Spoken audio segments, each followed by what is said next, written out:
Valvoline and Advanced Auto Parts have teamed up this summer to make sure that you're getting the ultimate protection. How? Valvoline full synthetic motor oils are specially engineered to provide 24 times stronger protection against engine-killing contaminants than the leading full synthetic. If you want to maximize the life of your engine, trust the ultimate protection. Trust Valvoline. Get 5 quarts of Valvoline full synthetic motor oil for only $32.99 at your local Advanced Auto Parts store today. So what did I take away again last night? I talked about this about twice already this morning in only 40 minutes. I get it. There's a promo that runs at this station where I go, one man's lies is another man's facts. And I know that both parties lie. I get it, okay? But no one is going to convince me that it's even close, the amount of lies between the Republicans and the Democrats. This whole DNC, which I've now renamed the Douchebag National Convention, is built on lies. All of it. Joe Biden spoke Monday. He left because he hates everybody and they hate him. Barack Obama spoke last night and he waxed poetic about Joe Biden when everybody knows that it was Obama who gave Joe Biden the death knell. I really believe if Obama stuck behind Joe, he may still be there, but he didn't. And yet he went on and on last night about what a great guy Biden is, and that was the best move he ever made. The whole thing is built on lies. Obama spoke last night, and Harris wasn't even there. She went to campaign in Wisconsin. Donald Trump sat there for 4 nights. I was there in Milwaukee. He watched everybody.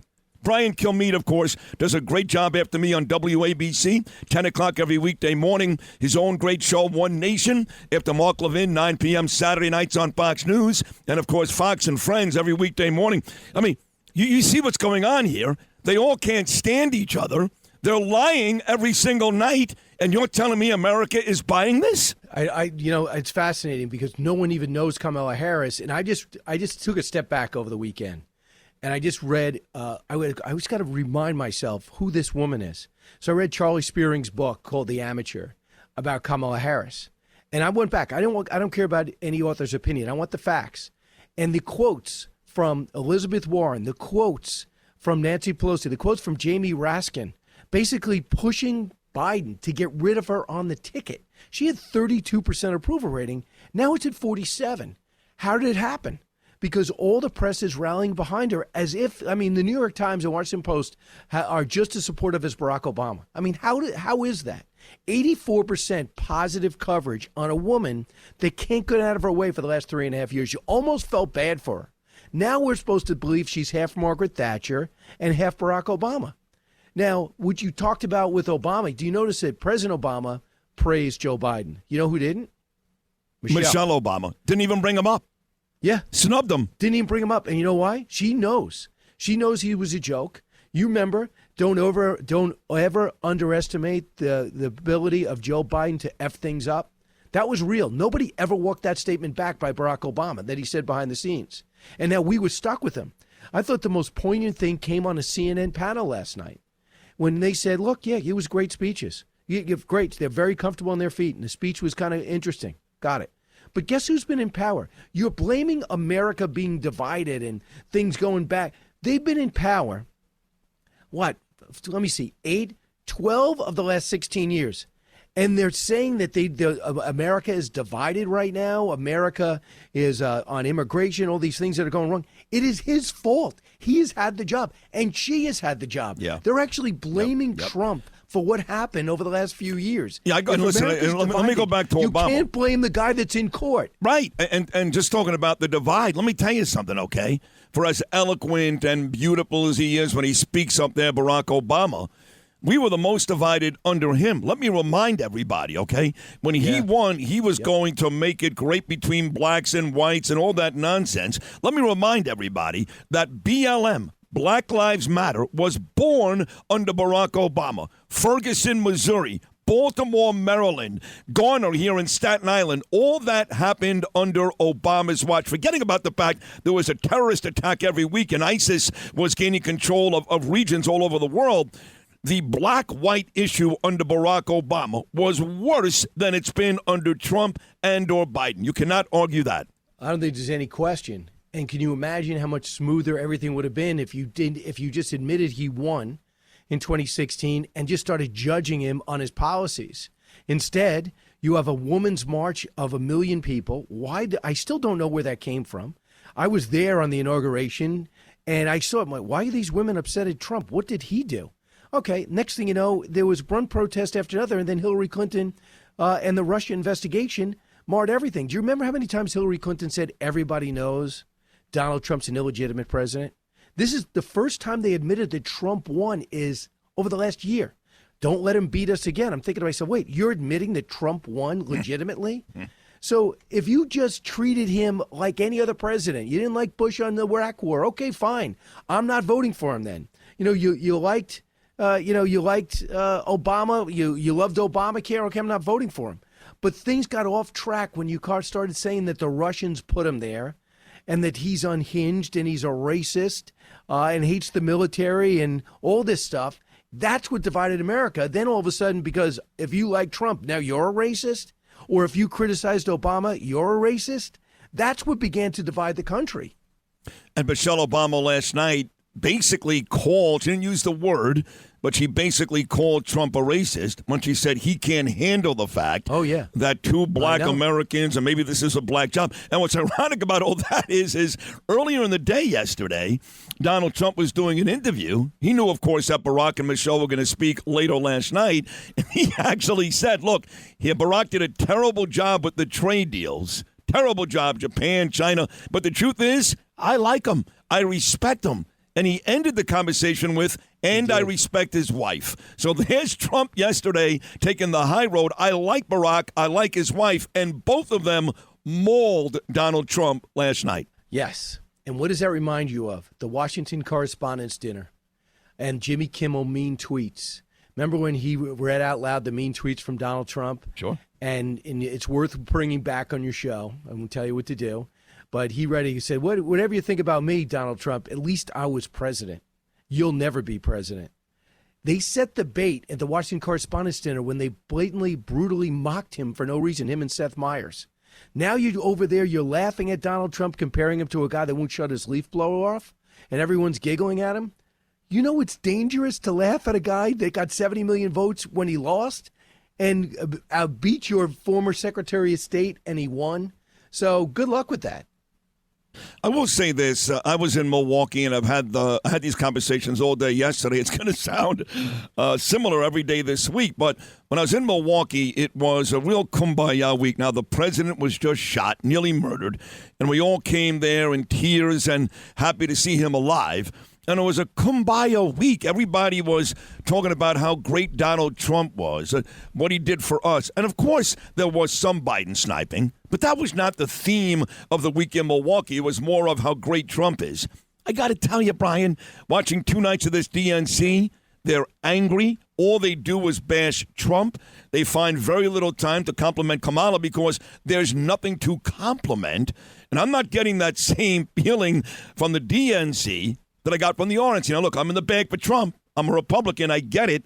But when I try to really sit back and watch, these are two very different conventions. Is that fair to say? Yes. And what I would say to Republicans and Trump fans is it's almost over. The worst happened last night because Bill Clinton is not going to be good. I look at him, all I see is Jeffrey Epstein.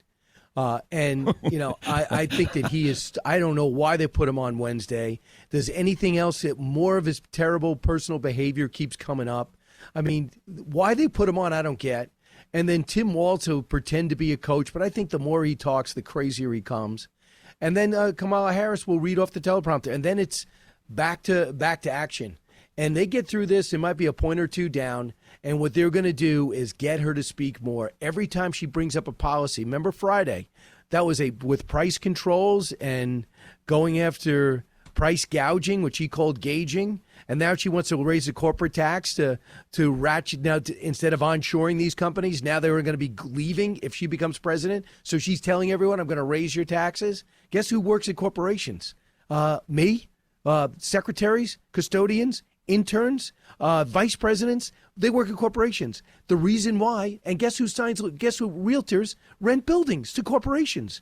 This helps the economy grow. Trump knocked the corporate rate from 35, the fourth highest in the world, to 21. She goes, I'm going to raise it to 28. Okay, let's stop having corporations come here. Let's disincentivize corporations coming home.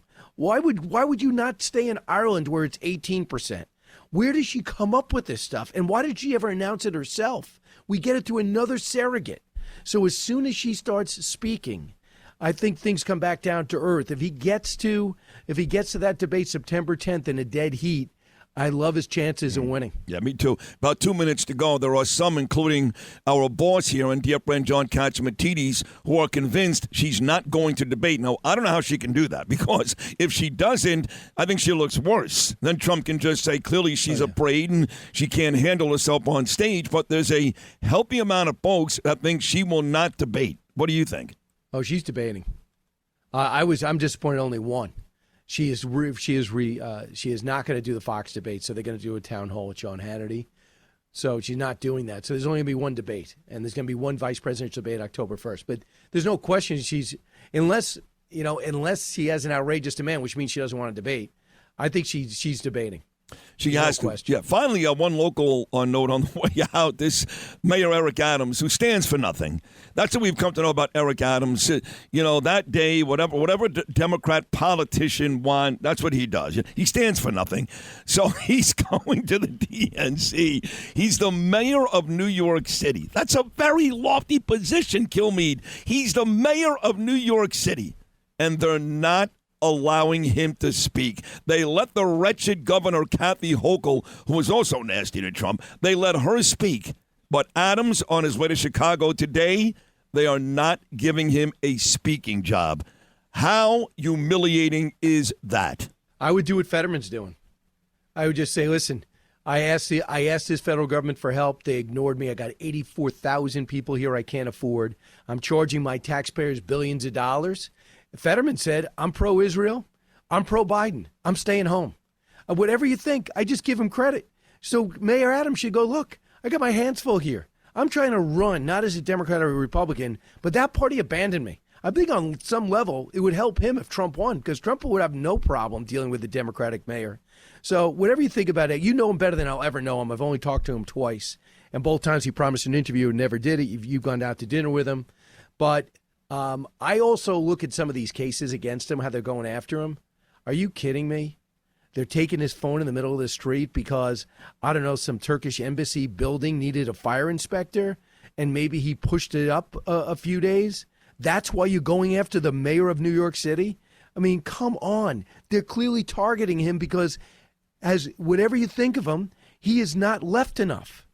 Well, because he's pushing back on bail, because he wants ICE to talk to a local, to the NYPD. So the things that he does, they're punishing him. That should worry everybody. I don't know the details, but my sense is the guy is not in bed with Turkey. And that's not our problem in New York City. Out of all our problems, that is not it. Well, I'm not sure he's not in bed with Turkey, but I do agree with your last statement that with all our problems, that is the least of our issues. Come on. Yeah. Really? Yeah. Have you really? He had a fire inspector push up a permit? Well, my goodness. Well, I think it's more than that. I think there's a lot of money out there between all these countries. To be honest, a lot of money out there that he can't explain. That's what it's about. Not about fire inspectors. And if that's the case, that's illegal. And that's a big issue. That's what I think the underlying theme is. But regardless, the Republicans don't respect him, and the Democrats don't respect him. If you put a dormer on your house, if Sid Rosenberg wants to put a dormer on his house in New York City, you're calling up Mayor Adams, and you're going to go, listen, I need this permit quickly. And he's going to go, sure, Sid, we go out to dinner a lot. Let's do it. I don't want to see him arrested for doing that, for helping Sid Rosenberg out. You're right? You got to use these relationships for something. Absolutely. So we're just about 3 days away now from One Nation. Once again, comes your way, 9 p.m. Saturday nights, right after Mark Levin on Fox News. What are you looking like this week? Well, I think I've got Anthony Robbins for sure. Hugh Hewitt, I think he's going to be weighing in. That's who we got. I also am playing a little defense. I'm trying to find out what's going to develop the DNC. My sense is by Saturday night, people don't want to hear about this. So I got to look forward on Saturday. So I'm thinking about it. I also am worried about. I think something's happened in the Middle East. These peace talks are going nowhere. At which time, then Iran's going to unload, and on some level, I think Israel says, "I need this fight now."